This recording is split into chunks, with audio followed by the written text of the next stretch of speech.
Good evening class 10, कैसे हैं आप लोग। आज मैं आप लोगों को साइमल्टेनियस इक्वेशंस के डाउट्स बताऊंगा। जो डाउट्स मैंने आप लोगों को शीट भेजी थी जिसमें से आपने पूछे हैं, और मेरी शीट आप लोग प्रॉपर तरीके से करिए, यानी कि आप मेरी शीट के क्वेश्चंस अगर करेंगे तो आई एम 100% श्योर, और आप लोग भी श्योर हो जाइए कि आप लोगों को बुक के डाउट्स आने वाले नहीं है, क्योंकि जो शीट मैं बना रहा हूँ वो डिफरेंट बुक्स के क्वेश्चंस को इकट्ठा करके बना रहा हूँ, और काफी अच्छे क्वेश्चंस हैं। यही क्वेश्चन आप लोगों के आईसीएसई बोर्ड में आएंगे या इस पर बेस्ड आएंगे, कुछ बाहर से नहीं आएगा। तो बिल्कुल भी चिंता मत करिए, शीट्स को बहुत अच्छे से करिए जो मैं आप लोगों को व्हाट्सएप ग्रुप पर भेज रहा हूँ। वन मोर थिंग, अपने फ्रेंड्स को भी बोलिए कि वो भी बैच को ज्वाइन करें, चाहे वो सेंट पीटर्स के हो या एंथनीज के हो या किसी भी स्कूल के हो, वो भी इस बैच को ज्वाइन कर सकते हैं। So do share this information with your friends so that they can utilize their time. और अगर आप लोगों को मेरा पढ़ाया हुआ समझ में आ रहा हो तो जरूर अपने फ्रेंड्स को बैच को ज्वाइन करने के लिए बोलिए, ठीक है। तो आज मैं आप लोगों के साइमल्टेनियस इक्वेशंस के डाउट्स क्लियर करता हूं। स्टार्ट करते हैं। सबसे पहला जो क्वेश्चन है वो ये है, ये 6B का 18th क्वेश्चन आपने पूछा है, 6B का 18th क्वेश्चन। और एक और चीज इसको बताने के साथ साथ बताऊं, जो शीट का 6th क्वेश्चन है वो भी यही है, 6B का 18th है। तो उसमें जो सेकंड इक्वेशन में यहाँ पर 3 - 5y या कुछ लिखा हुआ है, सो आप उसे इग्नोर करके यही मानेंगे। तो शीट का जो 6th क्वेश्चन है उसे हटा करके आप ये मान लीजिए कि आपको 6B का 18th क्वेश्चन ही करना है। ओके, चलिए स्टार्ट करते हैं। तो सबसे पहले यहां पर हम फर्स्ट इक्वेशन को स्टैंडर्ड फॉर्म में कन्वर्ट करेंगे, आफ्टर दैट सेकंड इक्वेशन। तो सबसे पहले मैं फर्स्ट इक्वेशन ले रहा हूं, जरा देखिए कैसे। एलसीएम आ जाएगा 5 और 4 का, 5 और 4 का एलसीएम आ जाएगा 20। क्लियर है। अब 5 4 जा 20, तो 4 7 जा 28 प्लस 4 इंटू एक्स। ओके, अब यहां पर एक बहुत इंपॉर्टेंट बात जो 9th के स्टूडेंट्स गलती करते हैं, 90% बच्चे गलती करते हैं, वो ये है कि यहां पर माइनस लगा हुआ है, तो ये माइनस इन दोनों के साथ है। तो जब आप सॉल्व करेंगे तो माइनस माइनस प्लस करना मत भूलना, ये बहुत गलती होती है, ठीक है। जब मैं कॉपी चेक करता हूं तो ये गलती अक्सर देखता हूं ना। 4 5 जा 20, तो 5 2 जा 10x, ये माइनस का हो गया देखिए, और माइनस माइनस प्लस करना है, प्लस 5y, क्योंकि 4 5 टाइम्स आएगा 20। Okay, is equals to 3y - 5। आगे 28 4 - 6 4 - 10 - 6x plus 5y equals to 20 into 3 60y and 20 into 5 -100। चलिए सबको लेफ्ट हैंड साइड में ले आते हैं।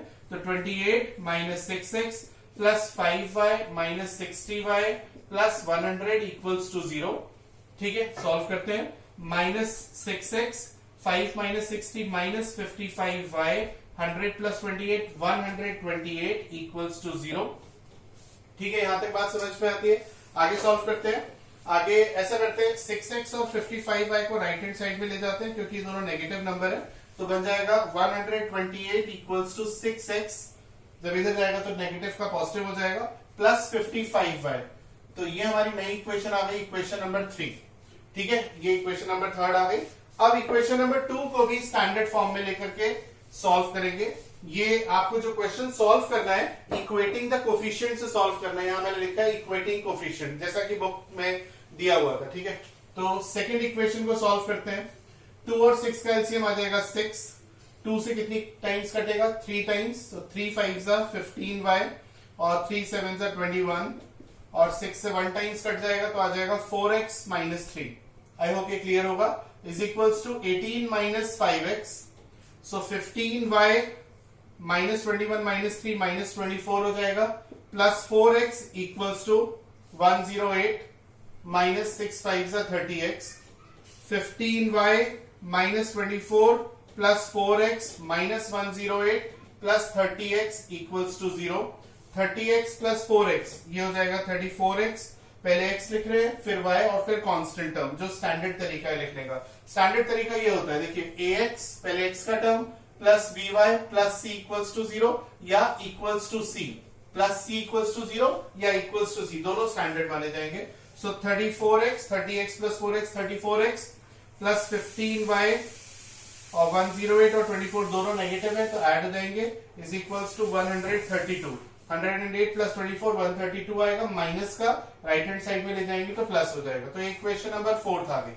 अब देखना है कि इक्वेटिंग द कोफिशिएंट्स में हम x के कोफिशिएंट इक्वेट करें या y के कोफिशिएंट इक्वेट करें, दोनों में से किसी भी एक वेरिएबल के कोफिशिएंट्स को इक्वेट कर सकते हैं।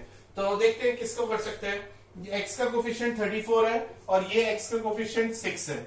चलिए y का कोफिशिएंट 15 है और ये y का कोफिशिएंट 55 है। तो अगर मैं इन दोनों को इक्वेट करूं तो 15 और 55 का एलसीएम लेना पड़ेगा पहले, ठीक है। तो 5 से कर लेते हैं, 5 3 सा 15 11 और 3 और 11 और आ जाएगा, तो 5 3 सा 15 15 इंटू 11 ये हो गया 165। तो मैं y के कोफिशिएंट को 165 बनाऊंगा। क्या बनाऊंगा? 165 बनाऊंगा। यहां तक बात समझ में आती है? चलिए आगे सॉल्व करते हैं। y के कोफिशिएंट को हम 165 बनाएंगे। कैसे बनाएंगे? इसको 55 को 165 बनाने के लिए हमें 3 से मल्टीप्लाई करना पड़ेगा और 15 को 165 बनाने के लिए हमें 11 से मल्टीप्लाई करना पड़ेगा। ये मैं आपको दिखा रहा था कि कैसे पता चलेगा कि किससे मल्टीप्लाई करना है। ओके, आई होप आप लोग समझ गए होंगे। चलिए तो पहले इस इक्वेशन को 3 से मल्टीप्लाई करते हैं बेटा। देखिए 3 6 18x प्लस 3 को 55 से इंटू करेंगे तो 165y equals to 3 8 24, 3 2 6 7 8 and 3 1 3 384। Equation number आप इसे मान लीजिए 5 और इसको जब 11 से मल्टीप्लाई करेंगे तो 11 4 44, 11 3 33, 33 प्लस 4 374x।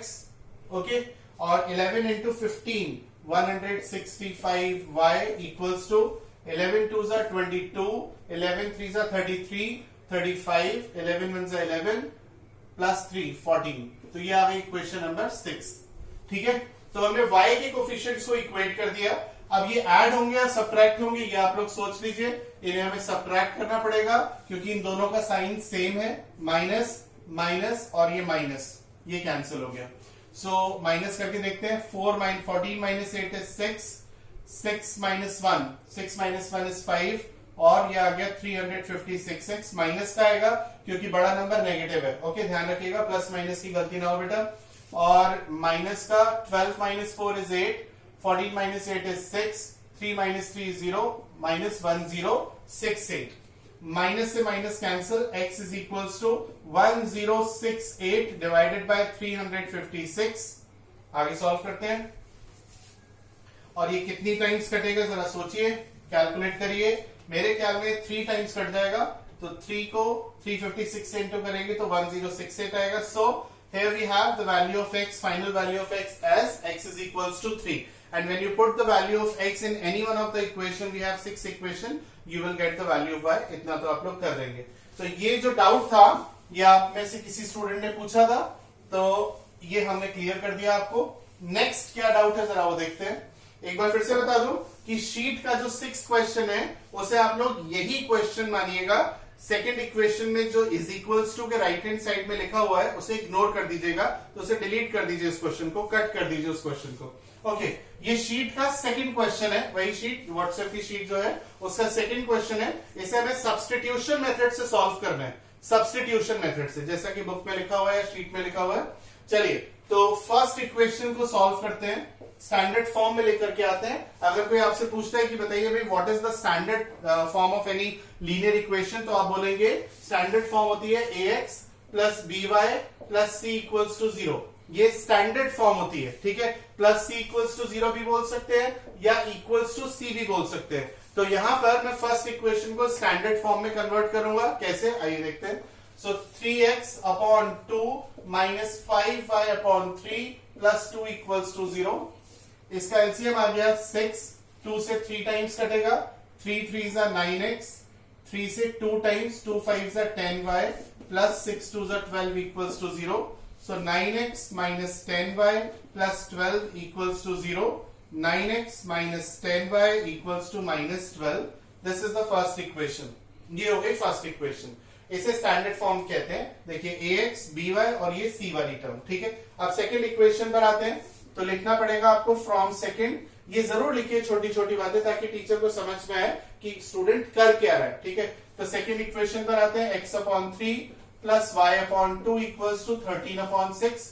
एलसीएम आ जाएगा 6, 3 2 जा 6, सो 2x प्लस 2 3 जा, सो 3y इक्वल्स टू 13 अपॉन 6, 6 से 6 cancel. So 2x plus 3y equals to 13, equation number 2। अब कौन सा मेथड लिखा हुआ है शीट में? सब्स्टिट्यूशन मेथड लिखा है। सब्स्टिट्यूशन मेथड का प्रोसेस आपको पता है, आपको किसी एक इक्वेशन से एक वेरिएबल को सब्जेक्ट बनाना है। तो मैं ऐसा करता हूं, फर्स्ट इक्वेशन से x को सब्जेक्ट बना लेता हूं। यहां से x को सब्जेक्ट बना रहा हूं। सो 10y जब इधर जाएगा तो पॉजिटिव हो जाएगा क्योंकि नेगेटिव है, -12। So x is equals to 10y -12 upon 9। Now I will substitute this value of x in second equation, यानी कि यहां पर तो मैं लिखूंगा substituting in second equation, substituting in equation number 2। देखिए कैसे substitute करेंगे। 2x, ये आपको दिख रहा होगा, 2x की वैल्यू है 10y -12 अपॉन 9, ऐसे करते हैं substitute, plus 3y equals to 13। LCM ले लेंगे इसका, 9 एलसीएम आएगा, सॉल्व करते हैं।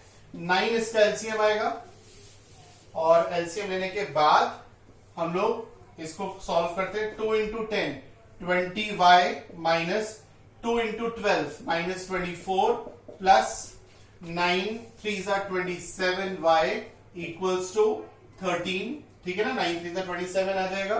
तो 20y plus 27y that is 47y minus 24, 9 3 27, 117. Okay, so 47y equals to 7 plus 4 11, 2 3 4 or 144 141.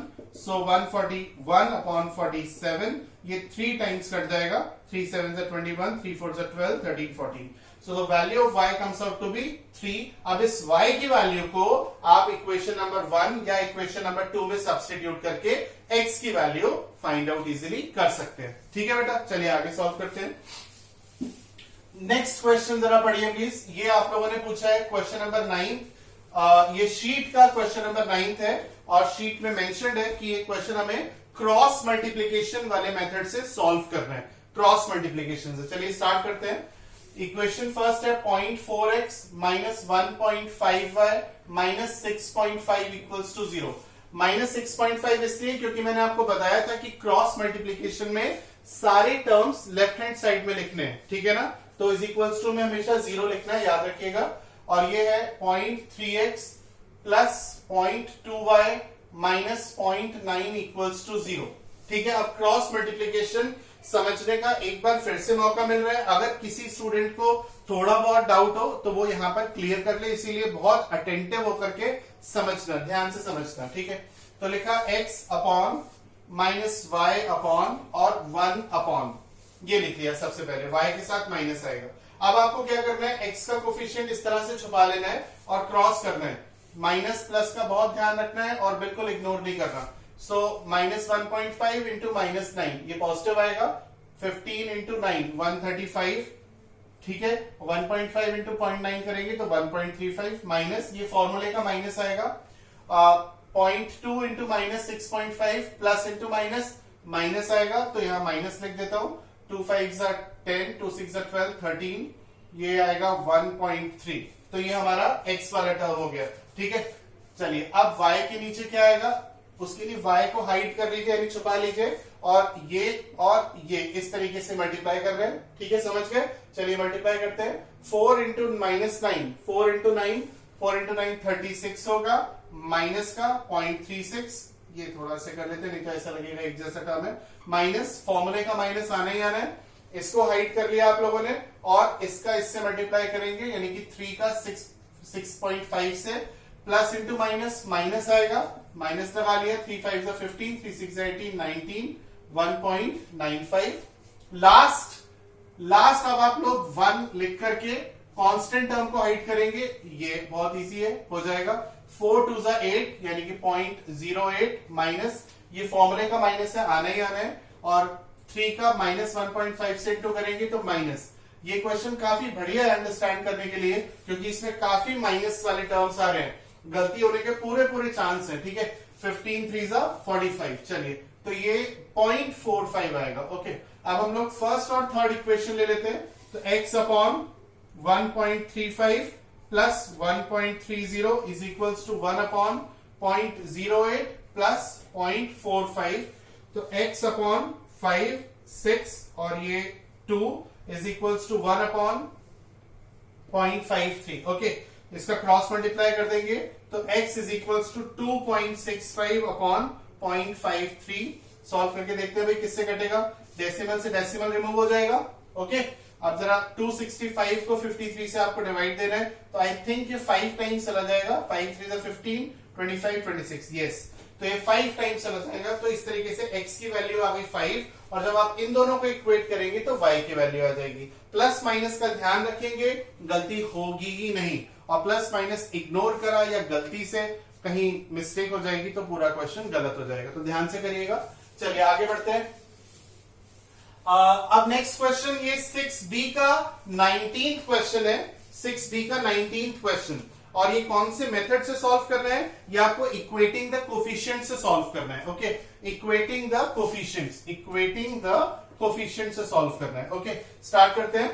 तो फर्स्ट इक्वेशन को स्टैंडर्ड फॉर्म में ले आते हैं, x minus y upon 8 equals to 17, 8 4 जा एलसीएम लेने के बाद 8 4 जा 32x plus x minus y equals to 17। ठीक है, यहां तक बात समझ में आती है।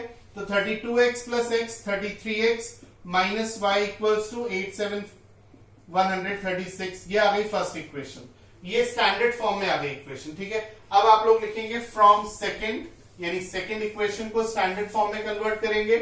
सेकंड इक्वेशन पहले मैं लिख लेता हूं, 2y plus x minus 5y plus 2 upon 3 equals to 2। इन बातों को समझाने में मुझे बहुत अच्छा लगता है, क्यों? क्योंकि आप लोग इन्हीं पॉइंट्स पे गलती करते हैं। तो एक बार फिर से कह रहा हूं कि ध्यान से हो करके अब मेरी बात सुनना, जो मैं कहने वाला हूं वही बात बोलूंगा, लेकिन हमेशा समझानी मेरी ड्यूटी है, और आप लोग अगर समझ जाए तो फिर बात ही क्या है। ये जो माइनस है ये हिडन ब्रैकेट है, ठीक है ना, हिडन ब्रैकेट है, यानी कि ये माइनस दोनों पर है। तो जब आप सॉल्व करेंगे तो माइनस माइनस प्लस कर देना है, ध्यान रख लेना है। ठीक है, तो दोनों के साथ लगेगा। एलसीएम ले लिया हमने 3, तो इसके नीचे पूरा 1, 3 2 जा 6y, समझ में आएगा, 3 2 जा 6y और 3 1 जा 3 यानी कि 3x माइनस 5y और माइनस इंटू प्लस माइनस 2। यहां पर स्टूडेंट्स गलती करते हैं, 80% से ज्यादा स्टूडेंट्स गलती करते हैं, ये माइनस 5y लिख देते हैं और ये प्लस 2 लिख देते हैं, ये गलती हो जाती है। क्यों? क्योंकि उन्हें लगता है ये माइनस साइन सिर्फ पहली टर्म के साथ है, ऐसा नहीं है, माइनस साइन दूसरी टर्म के साथ भी आपको लेना है। तो ये आपने माइनस 2 इज इक्वल्स टू 2 कर दिया। आगे बढ़ते हैं, 6y में से 5y गए तो y plus 3x minus 2 equals to 6, y plus 3x equals to 8। और अब एक और स्टैंडर्ड फॉर्म का रूल ये है कि दोनों इक्वेशंस में पहले x हो ना चाहिए या पहले y होना चाहिए। तो यहां पर पहले x फिर y है, तो यहां पर भी आप पहले x फिर y लिख लीजिए। सो ये y प्लस 3x को आप 3x प्लस y कर सकते हैं। ऐसा क्यों? ऐसा इसलिए क्योंकि कभी कभी गलती हो जाती है, तो भागना नहीं है, आराम से काम करना है और समझ समझ के करना है। हर वो पॉइंट पर ध्यान देना है जो मैं आप लोगों से बात कह रहा हूं, समझाने की कोशिश कर रहा हूं। अब आपको कौन सा मेथड लगाना है? Equating the coefficient. तो काफी सिंपल है, y और y दोनों आराम से कट रहे हैं, कुछ मल्टीप्लाई करने की जरूरत नहीं है, कुछ भी, तो डायरेक्टली कट रहे हैं। तो इसके नीचे मैं सेकंड इक्वेशन लिख देता हूं, 3x plus Y equals to 8।